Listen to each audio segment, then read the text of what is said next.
أعوذ بالله من الشيطان اللعين الرجيم بسم الله الرحمن الرحيم الحمد لله الذي هدانا لهذا وما كنا لنهتدي لولا أن هدانا الله لقد جاءت رسل ربنا بالحق الصلاة والسلام وتحية والإكرام على نبي الأمي المكي المدني الحاشمي الكرشي الابتهي مولانا مولا الثقلين جد الحسن والحسين والقاسم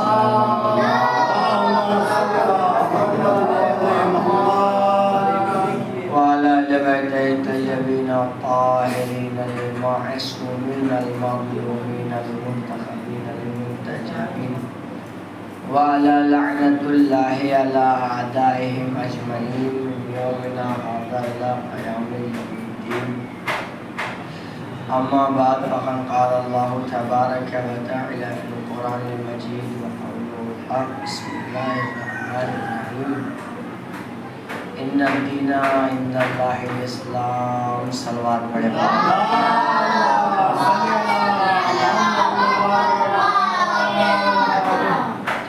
عزیزان گرامی معزز سامعین کرام بزرگان ملت ماتمداران سید الشہداء عزاداران امام کربلا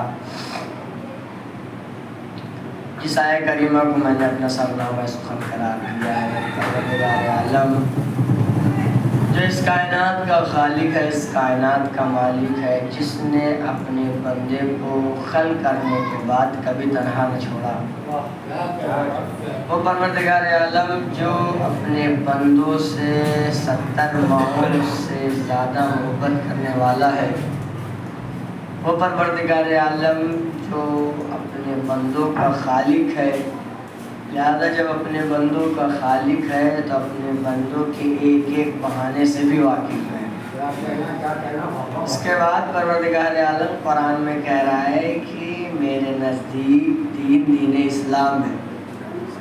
اب عزیزان گرامی دین اسلام کو سمجھنے سے پہلے رسول اسلام سمجھنا ہوگا کیونکہ جب رسول اسلام سمجھ میں آ جائے گا تو پھر دین اسلام بھی سمجھ میں آ جائے گا اور رسول اسلام کے ذریعے سے ہی ہمیں خدا تک بھی پہنچنا ہے۔ عزیزان گرامی اگر غور کیجئے یقیناً پروردگار عالم نے اپنے کسی بھی بندے پر ظلم نہیں کیا ہے لہذا پھر اب وہ جسے اپنے مبلغ کے طور پر بنائے گا وہ بھی کسی بندے پر ظلم نہ کرنے والا ہوگا کیونکہ پروردگار عالم نے اپنا مظہر کا اپنے صفات کا جو مظہر بنایا ہے وہ پیغمبر کی ذات ہوگا جیسا کہ کل ہم نے عرض کیا تھا کہ اللہ نے حدیث قدسی میں ارشاد فرمایا کہ جب وہ چاہا یعنی جب اللہ نے چاہا کہ اللہ پہچانا جائے تو میں نے اے محمد آپ کو خلق کر دیا۔ اس بات سے معلوم چلا کہ اللہ کی شناخت اللہ کی معرفت اللہ کی پہچان کا ذریعہ ذات پیغمبر ہے۔ اب عزیزان گرامی اس سے یہ بات واضح ہو جاتی ہے کہ پیغمبر کی ذات ایک صلوات پڑھے محمد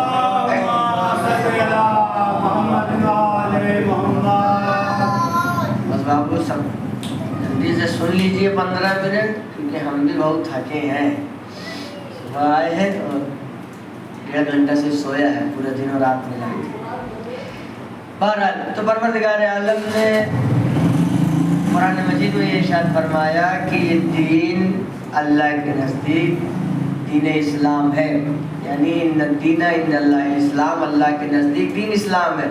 اس بات سے واضح ہو گیا کہ پیغمبر نے جو دین اسلام کا مبلغ ہوگا وہ بھی اللہ کے نزدیک بہت معتبر ہونا چاہیے۔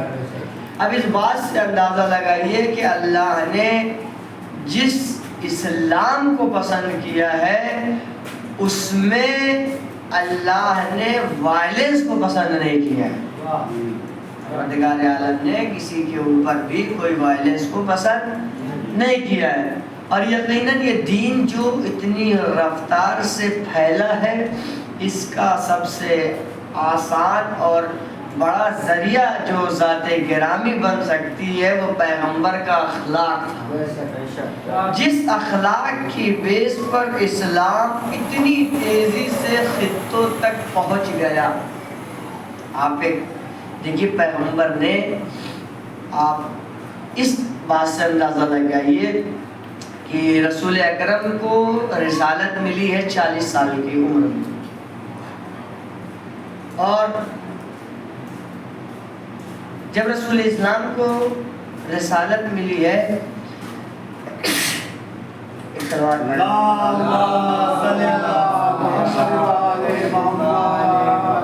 رسول اسلام کو رسالت ملی ہے 40 سال کی عمر میں. اس سے پہلے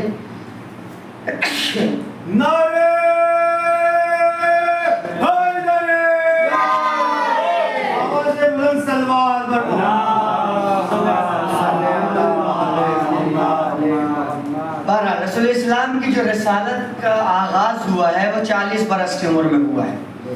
یعنی جس دن رسول اللہ پر پہلی وحی نازل ہوئی اس کو بعثت کہتے ہیں. اب عزیزان گرامی آپ غور کیجئے تو اللہ نے اس دین کو پیغمبر کے ذریعے سے لوگوں تک پہنچانے کا ذریعہ پیغمبر کو بنایا.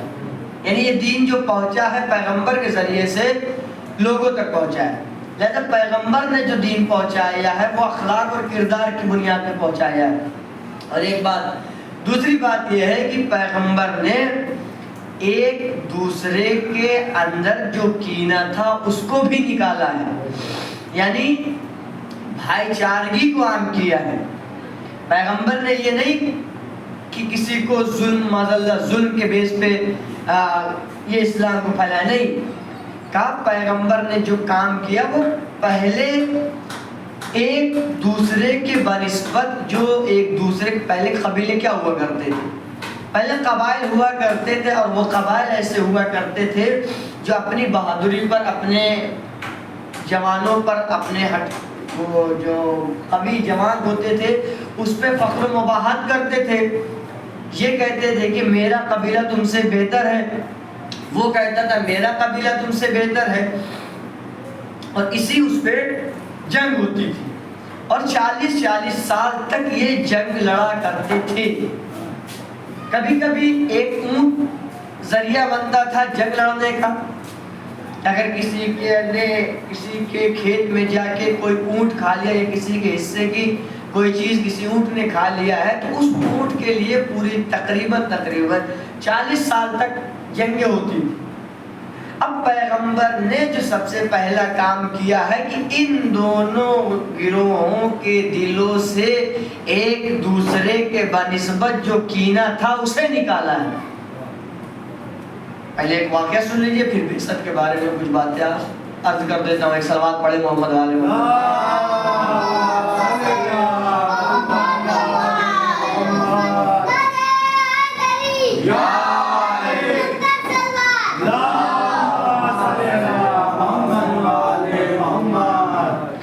ایک شخص ہے سائل بن کے پیغمبر کی خدمت میں حاضر ہوا.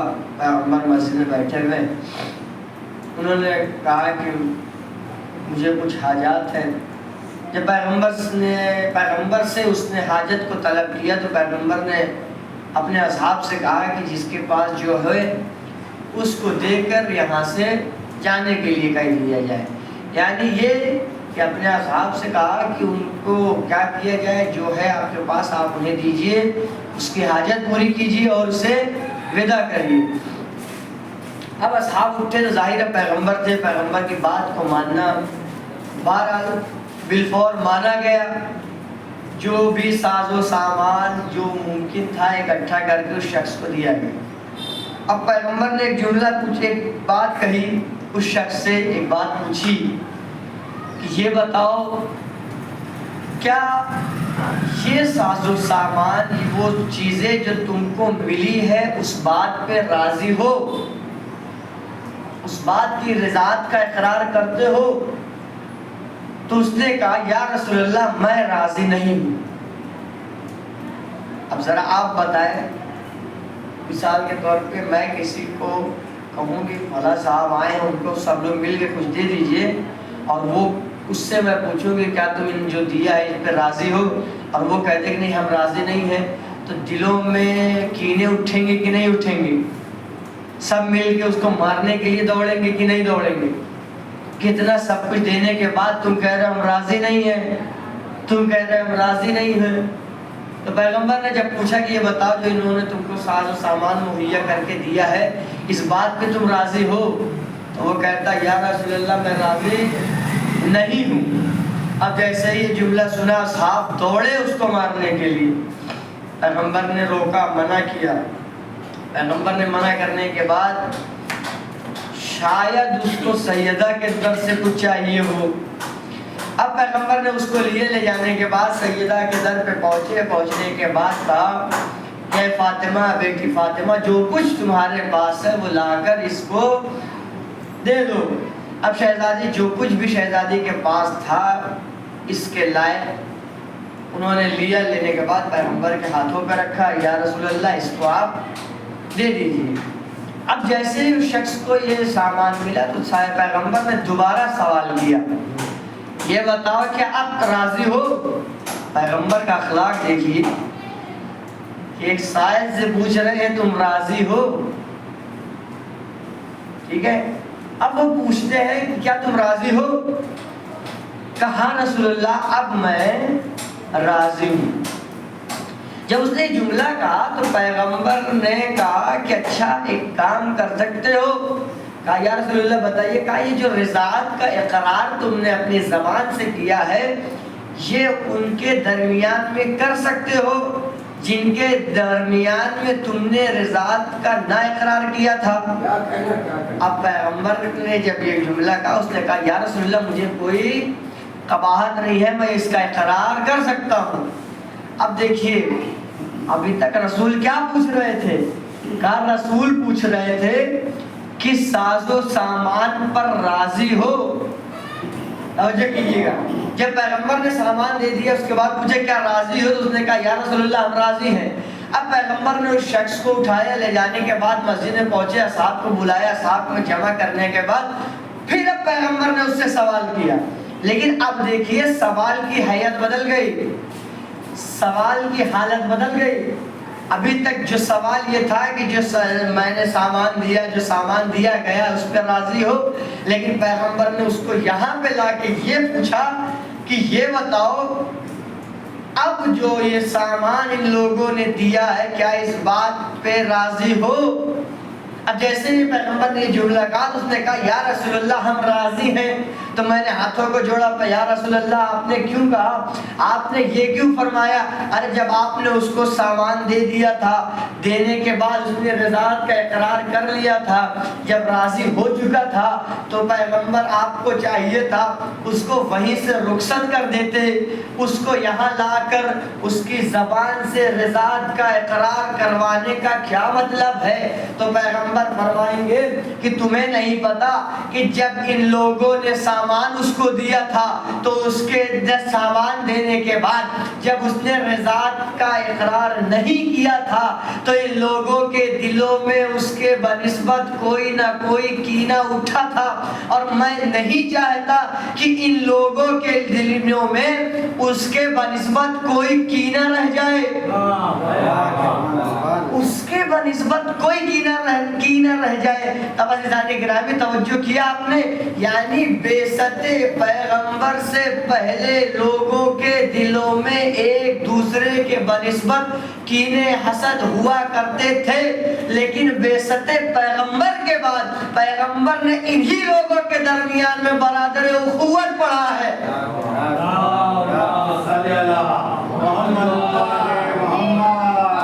لوگوں کے درمیان میں برادر اخوت پڑھا ہے، ایک دوسرے کو ایک دوسرے کا بھائی بنایا ہے، یہ برادر اخوت پڑھا ہے۔ اور وہ قبیلے جو جنگ تو کرتے تھے لیکن جنگ کا کوئی مقصد نہیں ہوتا تھا، لیکن بعثت پیغمبر کے بعد پیغمبر نے ان کو جنگ کرنے کا ایک مقصد دیا ہے.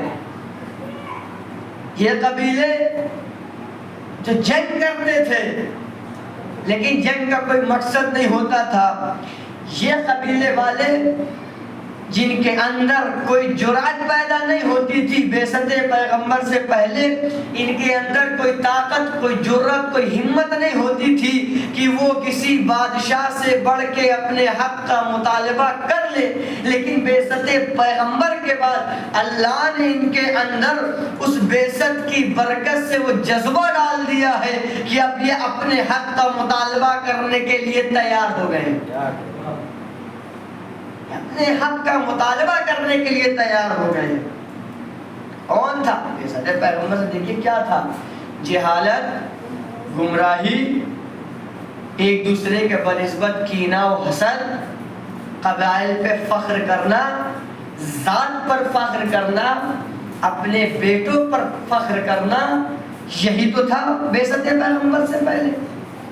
لیکن جو جاہل افراد زندگی جینے کا طریقہ تک بھول گئے تھے، پیغمبر نے بعثت پیغمبر کے بعد یعنی اللہ کے رسول نے رسالت کو پانے کے بعد ان کو جینے کا ایک مقصد دیا ہے، ان کو جینے کا ایک مقصد دیا ہے. جہاں ایک چھوٹی سی چھوٹی بات کے لیے تلواریں نکال کر میدان میں آ کر جنگ کرنا شروع کر دیتے تھے، ان کے پاس شعور نہیں تھا بعثت پیغمبر سے پہلے. بعثت پیغمبر کے بعد اللہ کے رسول نے انہیں باشعور بنایا ہے. ایسے لوگوں کو باشعور بنانے کے بعد تب سلمان منا اہل البیت بنایا ہے. پہلے باشعور بنایا ہے اللہ کے ذریعے سے، وحی کے ذریعے سے. قرآن جیسی کتاب ان لوگوں کے درمیان میں تلاوت کی ہے اور علم و حکمت کی تلاوت کے بعد ان کے نفوس کو پاک کیا ہے پیغمبر نے.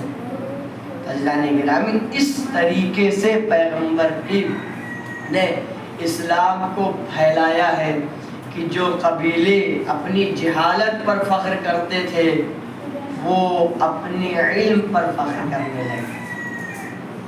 دیکھیے، غور کیجئے، تو پیغمبر نے بڑی مشکلات اٹھائی ہے اسلام کو پھیلانے میں، اسلام کو پہنچانے میں، اسلام کی تبلیغ کو عام کرنے میں، اور دل کھول کے پیغمبر نے اذیتیں اٹھائی. ایسا نہیں کہ مسلمان ان کو اذیت نہیں دیتے تھے، ایسا نہیں کافرین ان کو اذیت نہیں دیتے تھے، مشرکین ان کو اذیت نہیں دیتے تھے، بالکل اذیت دیتے تھے.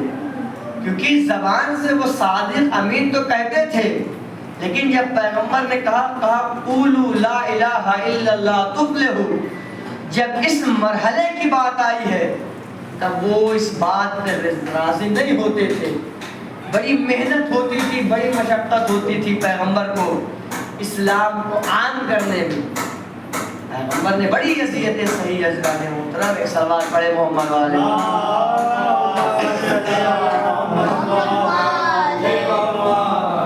حضرات گرامی، جیسی اذیت پیغمبر نے صحیح ہے ویسی اذیت فرزند پیغمبران بھی صحیح ہے، پیغمبران نے بھی صحیح ہے. اسلام کو پھیلانے میں، اسلام کو پہنچانے میں، لوگوں کو صحیح راستہ دکھانے میں بڑا آسان نہیں ہے. صحیح راستہ لوگوں کو دکھا دینا، لوگوں کو صحیح راستہ بتا دینا آج کے دور میں بھی بہت مشکل ہے. کیوں؟ کیونکہ کوئی ماننے کو ہی نہیں تیار ہے. ہر بندہ اپنے انا میں چور، اپنی انا میں گرفتار، اپنے تکبر میں چور، زمین پر اکڑ اکڑ کر چل رہا ہے.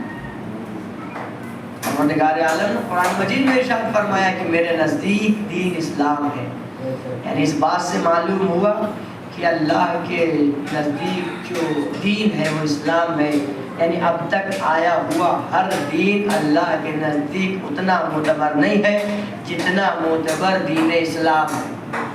حضرات گرامی، یقیناً اس اسلام کو بچانے کے لیے امام حسین نے بہت قربانیاں دی. امام حسین نے گھر کو چھوڑا ہے، جوان بیٹا علی اکبر اللہ نے اس دین کی راہ میں قربان کر دیا۔ ننھا بیٹا علی اصغر، آپ کو پتا ہے باپ کو اپنے بچوں سے دو عمر میں بڑی محبت ہوتی ہے۔ ایک بچپنے میں ماں باپ اپنے بچوں سے بہت محبت کرتے ہیں، ایک جوانی کے حالت میں ماں باپ اپنے بچوں سے بہت محبت کرتے ہیں، لیکن ہار عزاداران امام مظلوم کربلا امام حسین نے ارے علی اصغر کو بھی دین پر قربان کر دیا، ارے اکبر کو بھی دین پر قربان کر دیا۔ اجرکم اللہ، اجرکم اللہ۔ اللہ آپ کو کوئی غم نہ دے سوائے غم امام مظلوم کربلا کے، عزاداران امام سید الشہداء۔ اللہ نے جو دین رکھا تھا اس دین کو بچانے کے لیے حسین نے ساری قربانی دے دی۔ ارے دل چاہ رہا ہے جناب صغرا کا تذکرہ کر دیا جائے، اور وہ صغرا جو قافلے میں جانے کے لیے تیار تھی، لیکن ہائے غربت صغرا کہ جب فہرست کربلا دیکھا گیا صغرا کا نام نہ تھا۔ ارے اب جب کون جا کے بتائے، ارے صغرا محمل تک پہنچ گئی تھی، ارے کون ہے جو جا کے صغرا کو اتارے؟ حسین نے علی اکبر کو بلایا، بیٹا علی اکبر جا کے اپنی بہن سے کہہ دو کہ انہیں کربلا نہیں جانا ہے، انہیں مدینے میں ہی رہنا ہے۔ اور اب عزاداران امام مظلوم کربلا جناب علی اکبر محمل کے نزدیک پہنچتے ہیں، پہنچنے کے بعد روتے جاتے ہیں۔ ارے جب رونے کی آواز صغرا کے کانوں تک پہنچی ہے تو جناب صغرا نے محمل کا پردہ ہٹایا، کیا دیکھا؟ ارے بھیا علی اکبر ہے جو زار و قطار روئے جا رہا ہے۔ جناب صغرا نے کہا بھیا آپ کیوں رو رہے ہیں؟ اے جناب علی اکبر نے کہا صغرا بابا نے کہا ہے آپ ہمارے ساتھ نہیں جائیں گی۔ اللہ اللہ، ارے ایک بہن نے ایک بھائی کے رونا برداشت نہ کیا۔ ارے صغرا نے کہا اے بھیا علی اکبر آپ نہ روئیے، ارے ہم نہیں جانا چاہیں تو نہیں جائیں گے۔ ہاذا دوران امام مظلوم کربلا، میں کہوں گا صغرا آج علی اکبر کا آپ کا رونا برداشت نہیں ہے، لیکن کل کربلا ہوگی، ارے یہی علی اکبر ہوگا، سینے میں نیزہ ہوگا۔ ارے جب امام حسین اس نیزے کو کھینچیں گے، ارے برچھی کے ساتھ ساتھ علی اکبر کا کلیجہ بھی نکل آئے گا، ارے خون کا فوارہ اٹھے گا، جوان علی اکبر زمین کربلا پر ایڑیاں رگڑتا ہوا نظر آئے گا۔